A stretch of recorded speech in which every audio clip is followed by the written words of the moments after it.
अस्सलाम वालेकुम जी। 10th वाले बच्चे अगर केमिस्ट्री का पेपर देने चले गए लेकिन वो 20 टॉपिक ये छोड़ गए तो मे भी उनके साथ इस तरह का मामला हो जाए। अब ये आप बच्चों के लिए तो फ़नी क्लिप होगा, लेकिन हकीकत में जिन बच्चों के साथ अल्लाह ना करे इस तरह का मामला हो जाए तो उनको अपने फ्यूचर की फ़िक्र पड़ जाएगी। तो ये वो 20 मोस्ट इम्पोर्टेंट टॉपिक्स होंगे जो कि आप लोगों ने मस्ट करके जाने हैं और इंशाल्लाह इनमें से बहुत सारे ऐसे टॉपिक्स होंगे जो कि आपको पेपर में नज़र आएँगे। बीइंग सब्जेक्ट स्पेशलिस्ट आप लोगों को ये टॉपिक्स गाइड कर रहे हैं और उम्मीद करते हैं कि आपने बाकी टॉपिक्स को एक दफ़ा देख लिया होगा। अब इन 20 टॉपिक्स में से कौन से ऐसे टॉपिक्स हैं जो कि आपके तैयार हैं, आपने कमेंट में बताना है। तो सबसे पहले आप लोगों ने कूलिंग कर्व जो है वो तैयार करनी है। आपको जो एक डिटेल गेस जो है वो ऑलरेडी जो गाइडेंस हमने दी हुई है उसके अंदर बताया हुआ है कि दोनों कर्व्स बेहतर है कि दोनों कर्व्स कर लें। लेकिन जो कूलिंग कर्व है that is I think most important जो इस चैप्टर के अंदर मुझे लगा है कि इस चैप्टर के अंदर कूलिंग कर्व को आपने लाज़मी देख के जाना है। और साथ ही इस चैप्टर के अंदर एक और जो टॉपिक है that is factors affecting diffusion rate. तो ये भी एक बड़ा ही इम्पोर्टेंट क्वेश्चन है जिसको जो कि शॉर्ट लॉन्ग कहीं भी एग्ज़ाम के अंदर फिट हो सकता है ये क्वेश्चन। तो इसके अंदर आपने ग्राम्स लॉ ऑफ डिफ्यूज़न वो भी करना है और उसके न्यूमेरिकल पॉइंट ऑफ व्यू से भी इस टॉपिक को देखना है कि जहाँ पे मतलब थोड़ा कॉम्प्लेक्स आपको लगेगा लेकिन इसका न्यूमेरिकल भी जो है वो इम्पोर्टेंट है डिफ्यूज़न के हवाले से, वहाँ से भी क्वेश्चन दिया जा सकता है। देन सब्लिमेशन और उसकी एप्लीकेशंस, ये डेली लाइफ के अंदर जो सब्लिमेशन की एप्लीकेशन है और सब्लिमेशन बीइंग इटसेल्फ जो है वो एक काफ़ी इंटरेस्टिंग टॉपिक है और काफ़ी एक एनोमलस सा टॉपिक है, मतलब रूटीन से हट के ये टॉपिक है ना सब्लिमेशन, जिसमें सॉलिड जो है वो डायरेक्टली गैस के अंदर चेंज हो जा रहा है। तो इसी तरीके से ये टॉपिक पेपर के लिए भी इम्पोर्टेंट है और इसकी एप्लीकेशंस भी अपनी डेली लाइफ वाली वो लाजमन करनी है जिसको आपने छोड़ के नहीं जाना। देन आपको फोर्थ नंबर पे जो आता है जी, कंसेप्ट असेसमेंट 3.1, 3.6, 3.7। अब न्यूमेरिकल पॉइंट ऑफ व्यू से ये तीनों जो है वो कंसेप्ट असेसमेंट इम्पोर्टेंट है। अब लाजमी नहीं है कि ये तीनों ही डायरेक्टली आए, मतलब मे भी वैल्यूज़ चेंज हो सकती हैं और इसी जो मेथड और प्रोसीजर के तहत कोई और न्यूमेरिकल भी इसी टाइप का आ सकता है, लेकिन ये इम्पोर्टेंट है जी। देन जी आपके पास electrolysis of brine and copper sulphate using copper electrodes, बड़ा इंपॉर्टेंट है जी। और पूरे चैप्टर में से मुझे ये लगा है कि ये इंपॉर्टेंट है। मैंने ऑलरेडी जो एक डिटेल गाइडेंस की वीडियो पढ़ी हुई है उस पे भी मैंने कॉपर इलेक्ट्रोड्स वाली टॉपिक को वहाँ पे इंपॉर्टेंट डिक्लेयर किया हुआ है।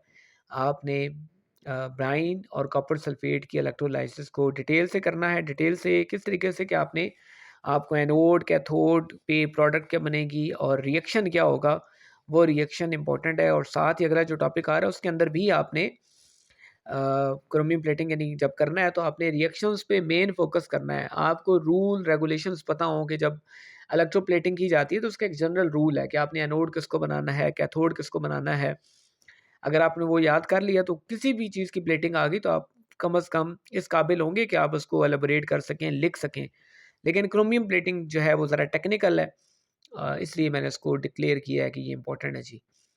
देन फ्यूल सेल, ये ऑलरेडी जो है वो आ चुका है लास्ट ईयर, क्योंकि ये जो प्रीवियस 10 थी उनके सिलेबस में था। तो फ्यूल सेल जो है वो इम्पोर्टेंट है जी इस साल के लिए। फ्यूल सेल आपने डिटेल से देखना है, इसके यूजेस वगैरह आपने मतलब इस टॉपिक को ध्यान से करके जाना है जी, चॉइस पे छोड़ के नहीं जाना है इस टॉपिक को। इसी तरीके से factors affecting the rate of reaction, अब ये टॉपिक भी जो है वो ज़रा मे बी आपको अ, एक सादा सा टॉपिक लग रहा हो, लेकिन पेपर पॉइंट ऑफ व्यू से मेरी सिक्स सेंस जो है वो ये कह रही है कि मे बी ये टॉपिक पेपर के अंदर आ जाए। मॉर्निंग इवनिंग कहीं ना कहीं ये टॉपिक जो है वो आ सकता है। इसके अंदर अपने फैक्टर्स को, वो फैक्टर्स जो कि रेट ऑफ रिएक्शन को अफेक्ट करते हैं, उनको ज़रा डिटेल से कर लेना है। देन अ, ये ऐसा टॉपिक है जो कि अब 9th के अंदर जिस टॉपिक का आपको कॉन्सेप्ट है, बेसिक कॉन्सेप्ट तो आपको है।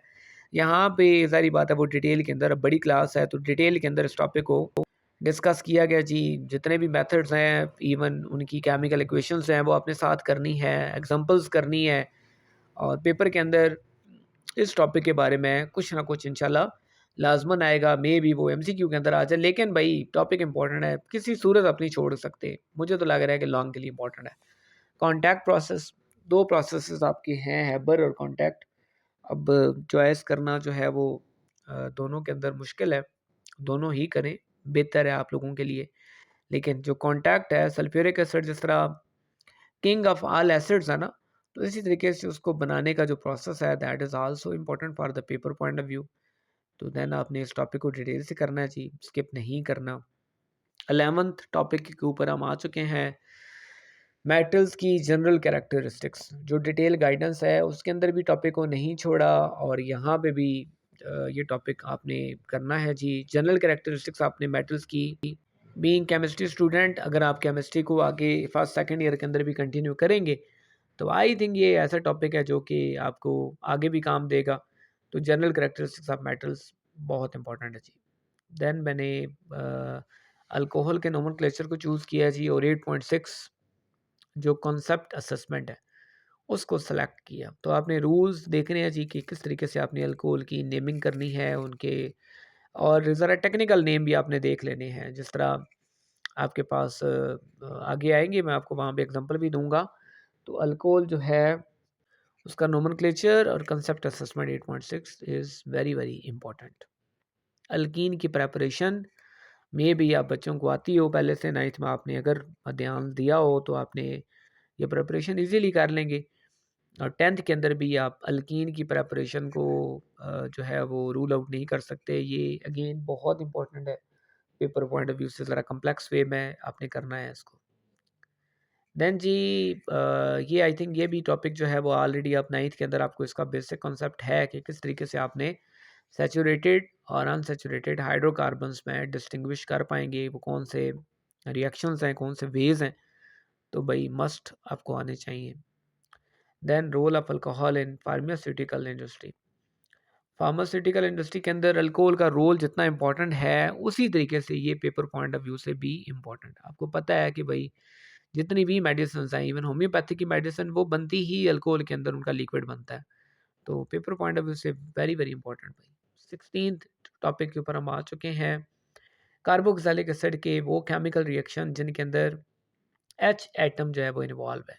मुझे लग रहा है कि ये इंपॉर्टेंट होगा, इसका मैकेनिज्म आपने करना है। एग्जांपल आपको गिवन है, मे भी रिएक्शन लिखा हो और आपसे पूछा जाए कि भाई इसके अंदर कार्बोक्सिलिक एसिड का कौन सा पार्ट जो है वो एक्टिव है, एमसीक्यू के अंदर पूछा जा सकता है। एच एटम पे आपने ध्यान देना है ज़्यादा। एस्टर और कार्बोक्सिलिक एसिड दोनों की इंडस्ट्रियल एप्लीकेशंस इंपॉर्टेंट हैं। अब ये ज़रा लेंथी हो जाएगा, लेकिन ये जनरल भी होंगी, आपने इनको एक दफ़ा देख लेना है, ये आपको इंशाल्लाह समझ आ जाएंगी क्योंकि थियरी का सारा पोर्शन है, पॉइंट्स लिखे हुए हैं, तो बहुत इंपॉर्टेंट है, इसको आपने स्किप नहीं करना।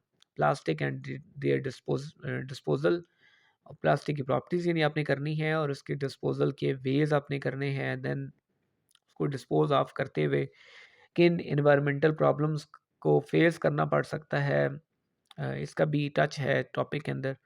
तो पेपर पॉइंट ऑफ व्यू से 18th टॉपिक जो है वो आपका ये इंपॉर्टेंट है जी।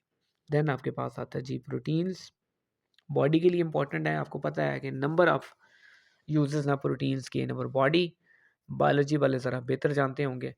तो अब मजबूरी है कि केमिस्ट्री वालों को भी प्रोटीन्स के बारे में याद करना पड़ेगा, क्योंकि पेपर पॉइंट ऑफ व्यू से मेरा हार्ड फेवरेट टॉपिक यही होता है हर साल, प्रोटीन्स, और ये आ भी जाता है पेपर के अंदर अक्सर, अभी भी रिपीट होने के चांसेस हैं। देन विटामिन्स, कहा जाता है कि विटामिन्स जो हैं वो डेली तो बेशक ना खाएं, लेकिन कभी कभार खा लेने चाहिए। तो पेपर के अंदर भी अब कुछ कहा नहीं जा सकता, ये हर दफ़ा तो नहीं आते, लेकिन एग्जामिनर के मूड पे डिपेंड करता है। जिस तरह कभी कभी खाने चाहिए, तो कभी कभी ये पेपर के अंदर भी दिए जा सकते हैं। तो आपने इस टॉपिक को ज़रा ढीला समझ के स्किप नहीं करना, मे बी ये टॉपिक रिपीट हो जाए पेपर के अंदर। और तकरीबन इस टाइम को 12:30 का टाइम है, वीडियो आप लोगों के लिए बनाई जा रही है ताकि आप लोग टाइमली इसको तैयार कर सकें। चैनल के साथ जुड़े रहें, और मिलते हैं इंशाल्लाह नेक्स्ट पीबीए केमिस्ट्री के साथ।